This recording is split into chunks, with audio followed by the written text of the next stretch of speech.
Hi I am Roopa. ನಾನು MS solution ಅನ್ನೋ ಕಂಪ್ನಿಲಿ ವರ್ಕ್ ಫ್ರಮ್ ಹೋಮ್ ಜಾಬ್ನ ಮಾಡ್ತಾ ಇದ್ದೀನಿ. ನನ್ನ ID ನಂಬರ್ ಬಂದು 34774. ಯಾರ್ಯಾರು ವರ್ಕ್ ಫ್ರಮ್ ಹೋಮ್ ಜಾಬ್ನ ಸರ್ಚ್ ಮಾಡ್ತಾ ಇದ್ದೀರಾ and work from home jobs fake fraud scam ಅನ್ನೋರಿಗೆ ಈ ವಿಡಿಯೋ. ಸೊಲ್ಯೂಷನ್ ಕಂಪನಿ ಇದೊಂದು legal, trusted, genuine and government registered company ಆಗಿರುತ್ತೆ. ಇದು ಎಲ್ಲ ರೀತಿಯ ಡಾಕ್ಯುಮೆಂಟ್ಸ್ಗಳನ್ನ ಹೊಂದಿದೆ ಆ್ಯಂಡ್ ಇದ್ರ ಬ್ರಾಂಚಸ್ ಬಂದು ಬ್ಯಾಂಗ್ಳೂರು, ಮ್ಯಾಂಗ್ಳೂರು, ಹಾಸನ್, ತುಮಕೂರು, ಶಿವಮೊಗ್ಗ, ಕೋಲಾರ, ಇನ್ನೂ ಹಲವೆಡೆ ಇದ್ರ ಬ್ರಾಂಚಸ್ ಅವೈಲೇಬಲ್ ಇದೆ.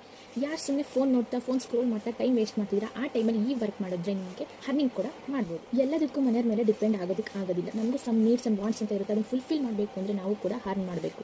ಆ್ಯಂಡ್ ಅರ್ನ್ ಮಾಡೋದು ಹೇಗೆ? ಔಟ್ಸೈಡ್ ಹೋಗಿ ಅರ್ನ್ ಮಾಡೋಕ್ಕಾಗೋದಿಲ್ಲ, ಮನೇಲಿ ರಿಸ್ಟ್ರಿಕ್ಷನ್ಸ್ ಇದೆ ಅನ್ನೋರಿಗೆ ಇದೊಂದು ಬೆಸ್ಟ್ ವರ್ಕ್ ಅಂತಲೇ ನಾನು ಸಜೆಸ್ಟ್ ಮಾಡ್ತೀನಿ. ಆ್ಯಂಡ್ ದೆನ್ ಸ್ಯಾಲ್ರಿ ಬಗ್ಗೆ ನೋಡೋದಾದರೆ 15 to 20K ನಾವು ಪರ್ ಪ್ರಾಜೆಕ್ಟ್ ನಾವು ಅರ್ನ್ ಮಾಡ್ಬೋದು. ನನ್ನ ಸ್ಯಾಲ್ರಿ ಬಗ್ಗೆ ಹೇಳಬೇಕು ಅಂದರೆ ಫಸ್ಟ್ ಪ್ರಾಜೆಕ್ಟಲ್ಲಿ ಫಾಸ್ಟಾಗಿ ಮಾಡಿ 43 ರ್ಯಾಂಕ್ ಮಾಡಿ ಓನ್ಲಿ 5K ಅಮೌಂಟ್ ತೊಗೊಂಡಿದ್ದೆ. ತುಂಬ ಬೇಜಾರಾಗಿತ್ತು. ಅವತ್ತೇ ನಾನು ಡಿಸೈಡ್ ಮಾಡಿದೆ ನೆಕ್ಸ್ಟ್ ಪ್ರಾಜೆಕ್ಟ್ ನಾನು ಫುಲ್ ಸ್ಯಾಲ್ರಿನ ತೊಗೊಳ್ಳೇಬೇಕು ಅಂತ. ಅದೇ ರೀತಿ ನಾನು ಫುಲ್ ಸ್ಯಾಲ್ರಿನ ತೊಗೊಂಡಿದ್ದೀನಿ. ವಿತ್ ಪ್ರೂಫ್ ತೋರಿಸಿದ್ದೀನಿ ನೋಡಿ. ಪ್ಲಸ್ ನಂಗೆ ವಿತ್ 5000 ಬೋನಸ್ ಕೂಡ ಸಿಕ್ಕಿದೆ. ಆ್ಯಂಡ್ ಎಲ್ಲರೂ ಒಂದೇ ಕ್ವಶನ್ ಕೇಳ್ತಿದ್ರೆ, ಇದು ನೆಟ್ವರ್ಕ್ ಮಾರ್ಕೆಟಿಂಗ್ ಅಥವಾ ಡಿಜಿಟಲ್ ಮಾರ್ಕೆಟಿಂಗ್ ಅಂತ ಕೇಳ್ತಿದ್ರೆ, ನೋ, ಇದು ಯಾವುದೇ ರೀತಿ ಡಿಜಿಟಲ್ ಆಗಲಿ, ನೆಟ್ವರ್ಕಿಂಗ್ ಮಾರ್ಕೆಟಿಂಗ್ ಆಗಲಿ, ಬೈಯಿಂಗ್ ಆ್ಯಂಡ್ ಸೆಲ್ಲಿಂಗ್ ಪ್ರೊಸೆಸ್ ಯಾವುದೇ ರೀತಿ ಇರೋದಿಲ್ಲ. ಇದು ಪ್ಯೂರ್ಲಿ ಡಾಟಾ ಎಂಟ್ರಿ ವರ್ಕ್ ಆಗಿರುತ್ತೆ. ತುಂಬ ಸರ್ಚ್ ಮಾಡಿದ್ಮೇಲೆ ನನಗೆ ಒಂದು best work from home job ಸಿಕ್ಕಿದೆ. ಈ ವರ್ಕ್ನ ಮಾಡ್ತಿದ್ದಕ್ಕೆ ನನಗೆ ಪ್ರೌಡ್ ಫೀಲ್ ಇದೆ. ಹಿಂಗೆ ತಡ ಮಾಡ್ತಿದ್ದೀರಾ? ನೀವು ನಂತರ ಮನೇಲಿ ಅರ್ನಿಂಗ್ ಸ್ಟಾರ್ಟ್ ಮಾಡಬೇಕಾ? ಹೆಚ್ಚಿನ ಮಾಹಿತಿಗಾಗಿ ನಾನು ಸ್ಕ್ರೀನ್ ಮೇಲೆ ಕೊಟ್ಟಿರೋ ನಂಬರ್ನ ಕಾಂಟ್ಯಾಕ್ಟ್ ಮಾಡಿ ಪಟಾಪಟ್ ಅಂತ ಜಾಯ್ನ್ ಆಗಿ ನಂತರ ನೀವು ಅರ್ನಿಂಗ್ನ ಸ್ಟಾರ್ಟ್ ಮಾಡಿ. I am happy to join this work and ಈ ಆಪರ್ಚುನಿಟಿನ ಮಾಡಿಕೊಟ್ಟಂತಹ MS ಸೊಲ್ಯೂಷನ್ ಅವರಿಗೆ ಥ್ಯಾಂಕ್ ಯು ಸೋ ಮಚ್.